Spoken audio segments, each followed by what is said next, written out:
Messi নিজের বয়সের সঙ্গে খাপ খাইয়ে নিজের খেলার ধরন বদলেছেন, সময়ের সঙ্গে নিজেকে নতুনভাবে গড়ে তুলেছেন। কিন্তু ক্রিশ্চিয়ানো রোনাল্ডোর গল্পটা বরাবরই একটু আলাদা। তিনি পুরো ক্যারিয়ার জুড়ে নিজের অতিমানবিক পরিশ্রম, শৃঙ্খলা আর অদম্য মানসিকতার মাধ্যমে এমন এক মানদণ্ড তৈরি করেছিলেন যা ফুটবলের ইতিহাসে খুব কম খেলোয়াড়ই ছুঁতে পেরেছেন। 2 দশকেরও বেশি সময় ধরে তিনি বারবার প্রমাণ করেছেন যে বয়স কেবল একটি সংখ্যা না, যদি তার পেছনে থাকে অসাধারণ আত্মনিবেদন, ত্যাগ আর নিজের দেশের জন্য কিছু করে দেখানোর অদম্য ইচ্ছাশক্তি। তিনি নিজের জীবনের অসংখ্য মুহূর্ত, পরিবারের সঙ্গে কাটানোর অসংখ্য সময়, ব্যক্তিগত স্বাচ্ছন্দ্য সবকিছুর ঊর্ধ্বে রেখেছিলেন ফুটবলকে। কারণ তার কাছে এটা শুধু একটি খেলা ছিল না, এটা ছিল নিজের দেশকে বিশ্বের সামনে তুলে ধরার এক অবিরাম লড়াই। আর সেই কারণেই আজও মানুষ তার কাছ থেকে সেই অসম্ভবকেই প্রত্যাশা করে। কারণ তিনি শুধু একজন খেলোয়াড় নন, তিনি এমন একজন কিংবদন্তি যিনি বছরের পর বছর ধরে নিজের সীমাকে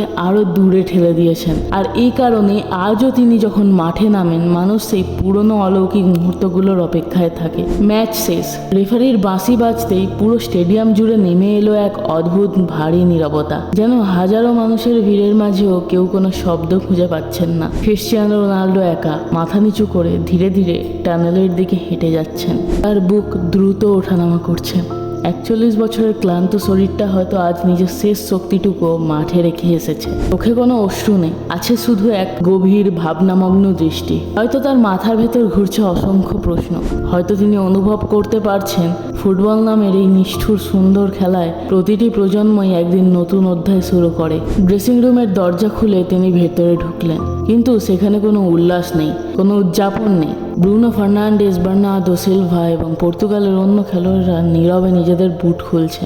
কেউ চোখ তুলে তাকাচ্ছে না তার দিকে। অন্যদিকে কঙ্গোর খেলোয়াড়রাও জানে তারা আজ শুধু একটি ম্যাচ খেলেনি, তারা লড়েছে বিশ্বের অন্যতম শক্তিশালী ফুটবল জাতির বিরুদ্ধে এবং নিজেদের সামর্থ্যের প্রমাণ দিয়েছে পুরো বিশ্বের সামনে। এই নীরবতা কোনো সাধারণ নীরবতা নয়, এটা এক যুগের পরিবর্তনের নীরবতা, এক প্রজন্মের স্বপ্ন আর এক প্রজন্মের অভিজ্ঞতা এবং ফুটবলের চিরন্তন ধারাবাহিকতার নীরব প্রতিধ্বনি। আর সেই নীরবতার মাঝখানে বসে আছেন একজন সম্রাট, নিজের লকারের সামনে একা।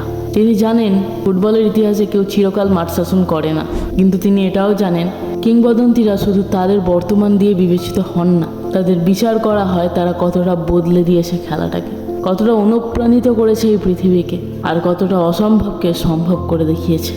তাই প্রশ্নটা এখনও রয়ে গেছে, এটাই কি শেষ অধ্যায়ের শুরু, নাকি আবারও সবাইকে অবাক করে দিয়ে তিনি লিখবেন আরেকটি অসম্ভব প্রত্যাবর্তনের গল্প? কারণ একজন সাধারণ ফুটবলারের গল্প এখানে শেষ হয়ে যেতে পারে, কিন্তু ক্রিশ্চিয়ানো রোনাল্ডোর গল্প, এটা শেষ হয়েছে কথা বলার সাহস এখনো খুব কম মানুষেরই আছে। আর হয়তো এটাই ক্রিশ্চিয়ানো রোনাল্ডোর গল্পের সবচেয়ে বড় সত্য। মানুষ আজও তার কাছে অসম্ভব কিছু আশা করে, কারণ তিনিই আমাদের শিখিয়েছেন অসম্ভবকে বিশ্বাস করতে। 2 দশকেরও বেশি সময় ধরে তিনি শুধু গোল করেননি, শুধু ট্রফি জেতেননি, তিনি লক্ষ লক্ষ মানুষকে স্বপ্ন দেখতে শিখিয়েছেন। তাই আজকের একটি ড্র, একটি খারাপ ম্যাচ কিংবা একটি কঠিন মুহূর্ত কখনোই তার উত্তরাধিকারকে বদলে দিতে পারে না। যতদিন ফুটবল থাকবে ততদিন উচ্চারিত হবে একটি নাম, ক্রিশ্চিয়ানো রোনাল্ডো।